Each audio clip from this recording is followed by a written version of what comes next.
see. It says you're live, but again, as I was saying, I'm going to do a little millennial pause here for a second, just to be sure that we're actually live. And I think that we can get started. And fantastic. Amazing, guys. This is the first time that I do this LinkedIn Live. It's the first episode of a new, episodic sessions here on LinkedIn Live. We're going to talk about creator economy, influencer marketing. We have a lot of very fantastic people. Today, we talk about the creator economy in general, influencer marketing. So very excited to go over that. But first of all, I just want to introduce myself super quickly. I'm Alessandro Bogliari. I'm the CEO and co-founder of the Influencer Marketing Factory. With me, we have three fantastic people from the creator economy, influencer marketing. I think that the best way is just to introduce yourself in a minute or so, and just tell a bit about yourself, about your background, and just say hello to everyone who is listening today. Who wants to start? Don't be shy. Happy to kick it off. Yeah, I'm James Creech from Quartermast. We are an M&A advisory firm. I've been in the creator space for about 12 years. Previously built an influencer marketing software business called Paladin. We sold that to Brandwatch, which is a social listening business, and learned a lot going through the M&A process myself. Now I get to help other founders navigate that journey, and it's a lot of fun. Amazing. Thank you, James. Who is next? Josh? Alessandro, thanks so much for having us here. James, Keith, good to be honest with you. My name's Joshua Cohen. I'm one of the co-founders and COO of Tubefilter. We've been writing about this ecosystem called the creator economy since way before anyone named it that. Started in 2007, 2008. We also have an award show called the Streamy Awards, which is like a Golden Globes or Oscars for this space, except instead of traditional film and television celebrities, we honor creators. And then also have a data product, Gospel Stats, that does a few different things, but what I'm most excited about is its ability to surface all the sponsored videos on YouTube and provide a lot of brand intelligence. Amazing. Thank you, Josh. Keith, that's one of these. Yeah, hi all. So Keith Bendy's Chief Strategy Officer at Linqia, one of the largest independent influencer marketing agencies. So helping big brands kind of scale their influencer investments, prove the value of the ROI. I'm actually in Chicago for Ad Age's event today, and half of the conversation is the creator economy, as it seems like it is for every single major marketing event. And I read Josh's newsletter, every word of it every week, and I read every report James publishes. So, hello, friends. Good to be with you. Amazing. Fun to be here.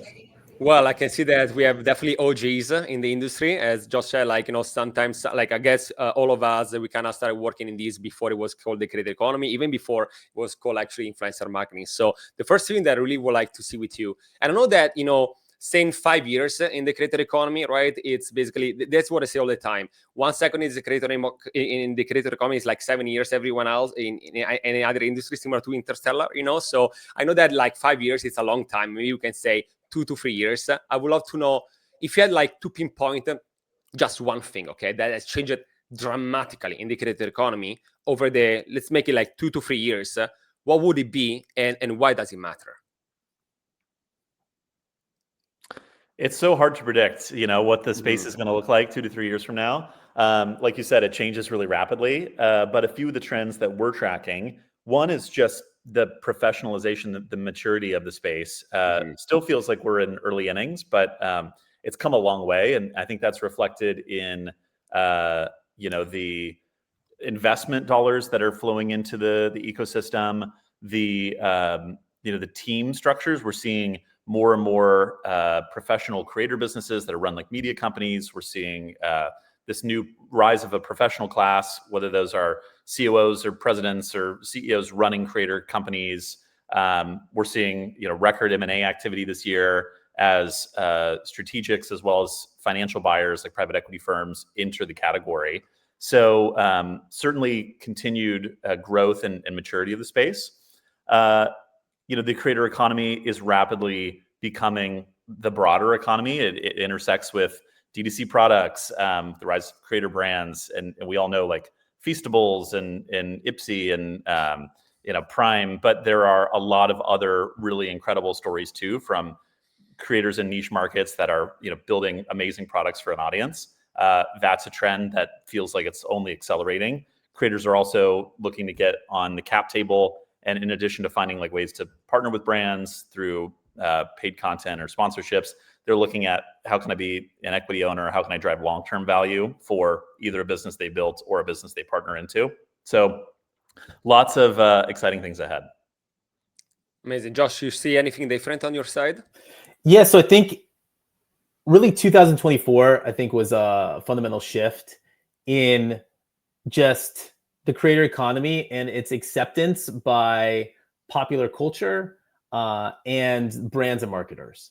And I think there were a few different catalysts for that, where 2024 was the year where Mr. Beast got his $100 million Amazon deal, where Cannes Lions introduced its creator track. And I think what it did is it really made it so you couldn't ignore creators anymore. If you were at one of these big Fortune 500 companies where creators was this cute thing that you could kind of like not pay attention to in the past, you really had to kind of wake up and say like, oh, this is a thing now I have to put time, energy, and effort towards, maybe build a team around, etc. I think 2025 then is the year, and we've seen it, where brands that were invested in this space, by and large, are investing more, and brands that didn't know about this space are kind of testing out what they want to do. And I mean, we're going to see in the future is 2026 is going to be maybe not a huge inflection point, but I think definitely a dip up in the trajectory of investment in this space. So I think all of those brands that weren't invested in the ecosystem or were invested are now starting to, again, get involved or investing more. Meanwhile, with the exception of live sports, television and other traditional kind of advertising avenues are on the decline, are costing more generally to reach the same number of audience. And I think the efficacy in the creator economy is such that they're getting really positive results from their investments. And so when they start to plan for 2026, I think they're going to invest even more. We've seen that a little bit. CEO of Unilever saying they're going to up their influencer marketing spend from 20% of their marketing budget to 50%. I think more and more companies are going to follow suit there. And 2026 is going to be a big year where we see, again, I think a more rapid ascension of the trajectory of investment in this space. Thank you, Josh. Keith, you want to add anything on these? I mean, God, that was pretty thorough. So I think it's interesting because Josh, you're so much deeper on the creator side of things, and James, you're so deep on M&A side, and my world is the brand world, right? So that's where kind of I come from with my Unilever time. That's where I spent most of my time with brands. And Josh, what you were saying at the end, I think is spot on. Like, if we're being intellectually honest, influencer was pennies on the dollars. It's a rounding error on marketing budgets for the better half of this journey in the creator economy, and that's not the case anymore. Like, it's a significant investment area for most of the big companies, and I think Unilever helped that. I'm sure every single influencer marketer, every brand has shown a Unilever slide with the quote from the CEO to their higher up. So I think it's changing rapidly. The biggest thing that is now going to impact and shape how they think about the investment, in my mind, is just the shift from this social graph to interest graph that's happened. Because as a brand and as a creator, 3-4 years ago, you posted, you had a pretty good idea of how much of your following is going to see your post. And therefore, following was very important to brands, and the estimated reach of these engagements and the engagement of these engagements was pretty predictable.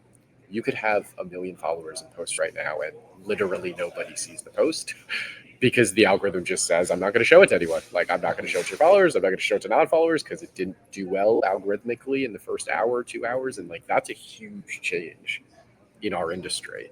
And so that shapes now, what does a brand do? What is the organic value? What platforms still have organic value? What is the relationship to media with this content? So as a brand, you're investing more than you ever have before, yet the dynamics of the platforms are changing. And so you really have to figure out, how do I prove the value of this investment? That's what every brand is talking about for next year. The dollars are not pennies anymore. They're huge. So there's much more pressure to make sure this stuff is actually measurable and effective. Absolutely, yeah. What we see all the time is that we go from like, a nice to have to a must have, right? That what happened in the past years. I can see someone also commenting now, like, from the jump, that 20% to 50%. And by the way, if anyone is listening, they want to drop a comment or a question for the audience, please do. Of course, we want to make it the most engaging possible. And, going back to also what James was saying at the beginning, right, about maturity and professional teams, we've been saying, again, 10 years ago, no one wanted to say like, I'm a YouTuber, right? Because it was just a hobby. hobby, and now actually you have a team, right, with you. We have people behind the camera, we have people helping you with taxes, we have people helping you with brand deals and so on.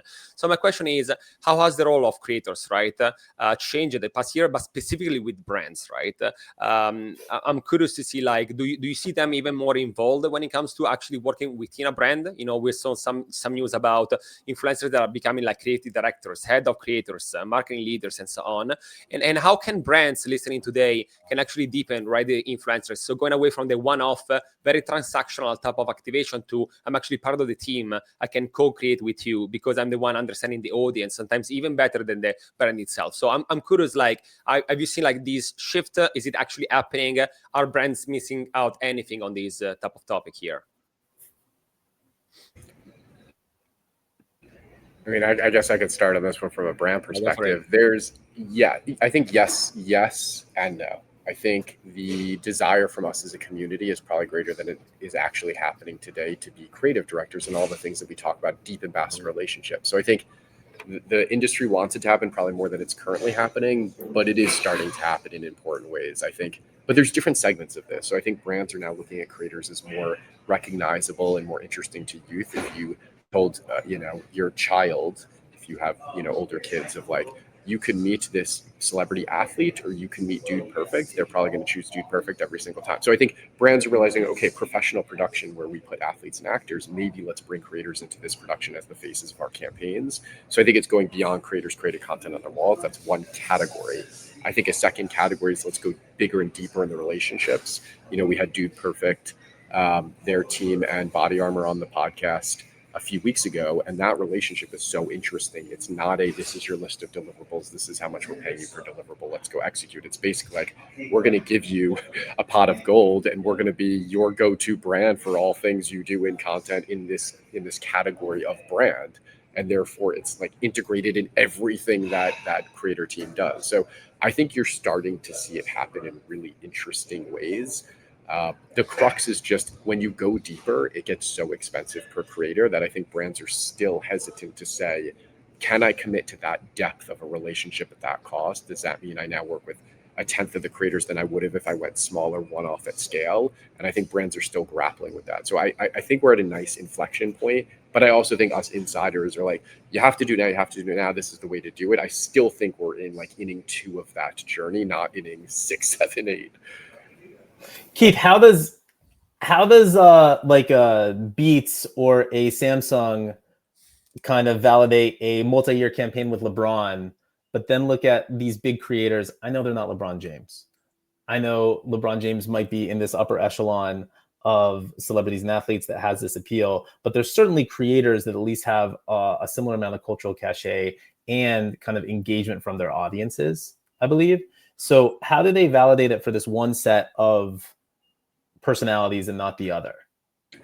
Honestly, just because that's how it's been done in history and it's a safer bet. Like, I did a talk in Cannes with Darman, and Dar made a comment. I think it was the NBA Finals at that time. He said he posts twice a day, every single day, and the reach of the NBA Finals commercials would be a very disappointing post for Darman, which is insane to think about. Like, the pinnacle of NBA sponsorship and commercialization is a bad Tuesday for Darman. But I still think you go to the water cooler and you're the CMO or whatever, and you did an NBA Finals partnership. Everybody is talking about the NBA Finals, whether they saw the commercial or not. Like, the cachet is there for all generations. Versus you go to the water cooler, and do you know how many CMOs, if I asked them who Darman is, would actually tell me they know who Darman is? And there's that gap in perception too, of like what feels like it's culturally relevant versus what the actual reach is. So I think, again, there's a generation component that we're going to get through here. Like, every generation of innovation happens. But there's also a niche component where there's so many corners of the internet. And you used to be able to do a YouTube takeover for a really expensive build to reach so many people in one shot.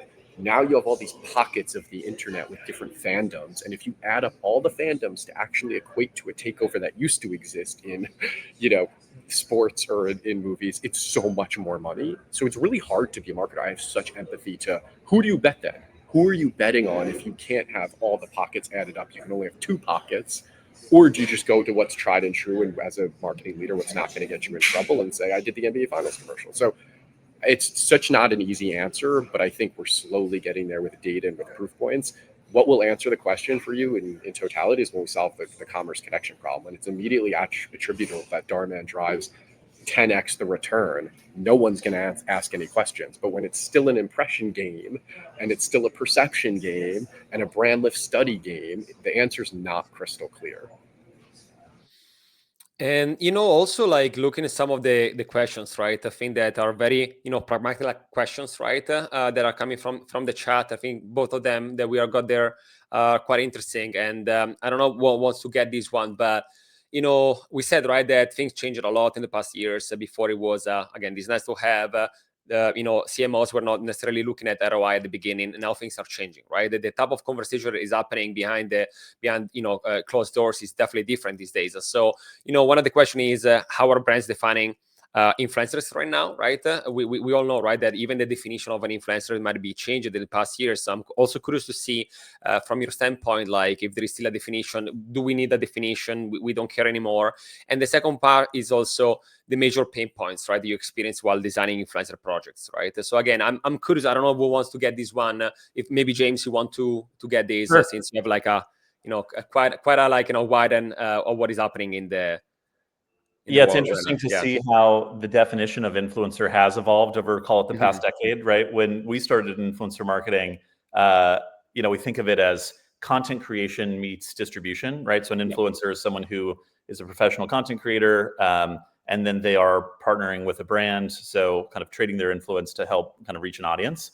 That is still very much a big part of the creator marketing space as we have it today, right? Branded content integration, sponsored posts, et cetera.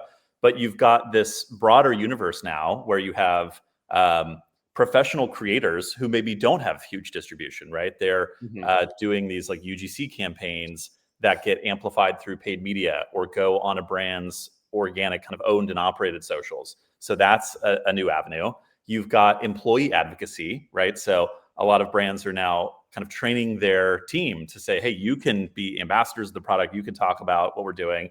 You've got kind of customer loyalty and amplifying the reach of this like word of mouth shifts online to digital. And that falls under this kind of creator marketing umbrella at times. So the worlds of owned and earned and organic or paid are all blending together. And influencer is now touching kind of every aspect of the media life cycle. But coming back to like the etymology, right? The terminology we use. When I think of an influencer, it kind of brings together the content creation and the distribution aspect. Josh, you want to add anything on these? I also have a question for you specifically when it comes also to something that just happened right lately. That is on the YouTube side of dynamic insertions and things like that. I'm also curious to hear all your opinion on that. It's quite fresh, right? So I also wanted to check on that. But Keith, Josh, anything else on this point before we move forward with the next questions? I think James hit it on the head. The only thing I would add is I think there's been lots of, if we're talking about straight up definitions about like what's an influencer, what's a creator, there's been a bunch of like hand wringing over the years about like what's what. And I think at some agencies, they're still trying to find the difference between the two. I really don't think it matters. People can just relax a little bit. I think call them influencers. I use creators and influencers interchangeably. Yeah. It's okay. Some creators don't like to be called influencers, so don't call them influencers. Call those ones creators. I just think it's so funny how influencer was the term we all used, and then because of whatever, the saturation, the controversy, like no one wanted to be called an influencer, that everyone wanted to be called the creator. It was cooler. And now I would argue, forget about the terminology, having actual influence is the most valuable thing you could possibly have in the world. Do you know how many creators there are in the world that a brand could partner with to do content creation? Do you know how many of those actually have a community that they can actually influence? Really not that many. And so that's why I think it's so funny that if I'm on their side, as a creator, if I actually had influence, I'd be like, no, I'm an influencer. And I'm one of a very few left right now that can really influence a community. And actually, this topic is very interesting, right? We covered it many times in the past about who has a community, like active, community. We know of influencers that have Discord channel where they share in advance their YouTube thumbnails, right? Where they do A/B testing and see which one do you like the most, because we all know the CTR, right, is very important. We do have subreddits managed by either the actual influencer slash creator or someone that is in the community, right? So the community versus audience, very interesting. And again, something that I would just like touch base on, it's these new things about YouTube. I'm very curious to hear your opinion on this, because again, we went from like, I'm doing something that is, it's like this promotion of a product, of a service, whatever, is going to be there forever, right? Of course, on YouTube, you can remove it, right? The section, if you want to. There are ways, right? You can take if the agreement allows that, you can, let's say, remove it from your feed after 1 year or whatever it is the agreement there. And so again, we went from like these more of like, again, it's kind of like, forced in the video, to almost a programmatic, right, approach to social media. Is it a good thing that we're looking now at social media influencer marketing as programmatic, that I can switch ads dynamically and I can remove them and I can play with that? So is it good for everyone in the space? Is it good just for someone in the space? We don't like it. I'm very curious to hear opinion on this. Again, it's super fresh, so I don't know if you have thoughts already about it, but everyone is talking about it on LinkedIn. So it's just different than community. I think it's fine, right? Listen, programmatic ad spend is much larger than influencer marketing ad spend. Like, so if more programmatic ad spend is going to shift to a creator-centric mindset, like I actually think that's a better use of programmatic money than displays on a .com that nobody's looking at or clicking or interacting with. But I do think it's different, right? I'm at a conference right now. Our logo is on the lanyard. Our logo is on the stage. That is very different than me getting on the stage talking about our company. The placement is fine. It's just placement in the environment we're in for general awareness. It has nothing to do with actually me building community and talking with the people and presenting our interests as a company. That to me is the same thing. Like, you could dynamically just place branding in any environment you want. And I think it's really cool that now you could do it in creators' content because it's much more engaged with and viewed. But that is such a different objective for you as a brand than it is to actually be embedded in the community and speak to what you do and how you're adding value to the community. It's like apples and oranges. So for programmatic people, I'm thrilled. You now have a much better, smarter placement than that display out on the .com website. For influencer marketers, this has nothing to do with what your primary objective was, which is building community. And for creators, it's a good thing too, because now they have access to a new ad unit. They have access to these budgets that they probably weren't taking advantage of before. So net, it probably means more money is flowing into the space. Yeah, Josh, our creators, I assume creators are thrilled, right? I mean, for them.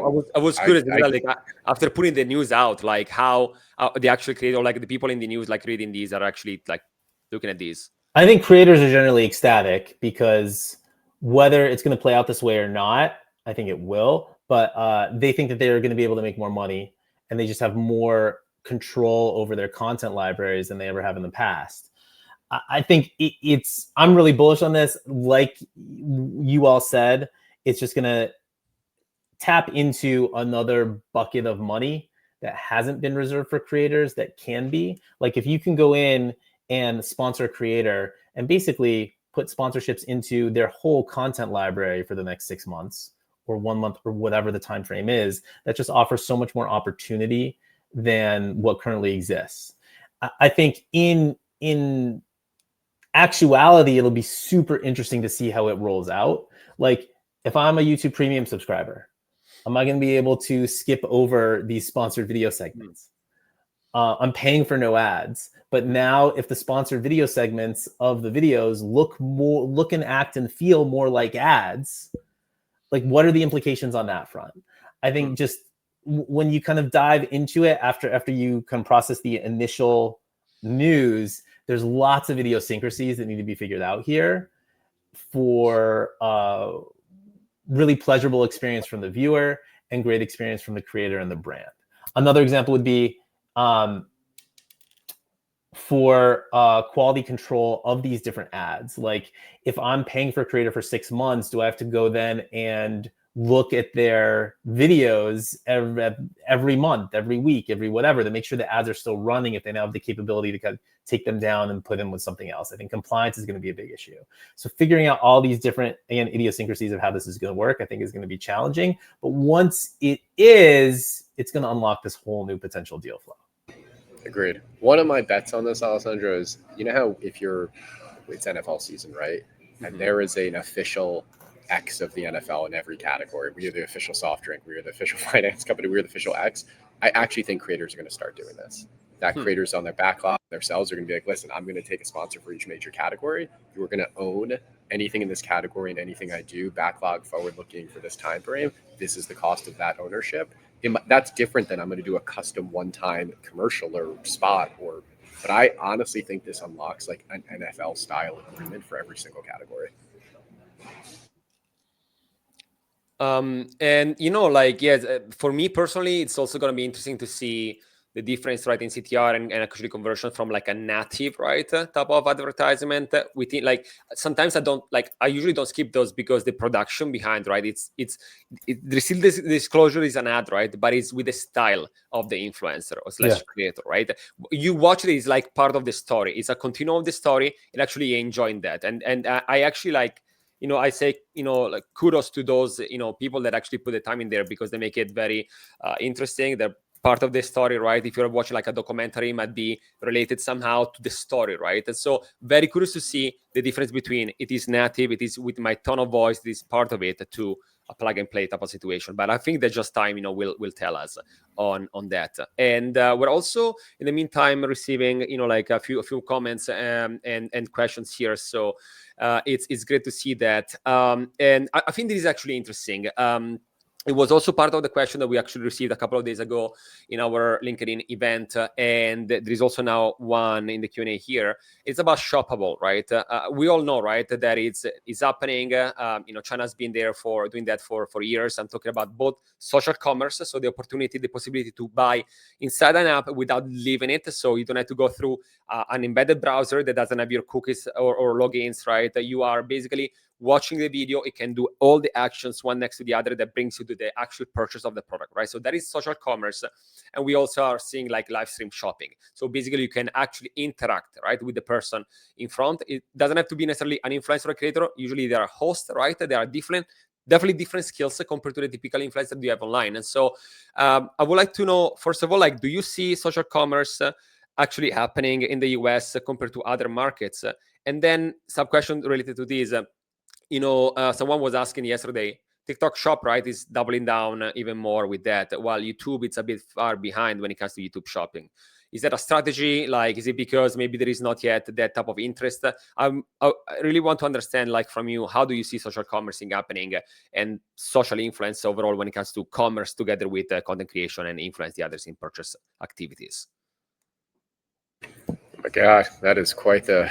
Yeah, that's a I lot know. to unpack. We have like only I think- like few minutes left. So. Yeah, I think what I'd say a couple things is I like this statement, no dead end marketing, which means if somebody wants to continue in their journey, make sure you have that enabled for them to do it in the most seamless way possible. So make sure you can shop if they want to shop. That's number one, which means the bones need to be there. You've done your diligence as a brand. Do I do it through TikTok Shop? Do I do it through YouTube affiliate program? Do I do it through CJ Rackage and Impact? Like, how do I make it? Do I do it through Amazon? Like, so that they can actually shop if they want to.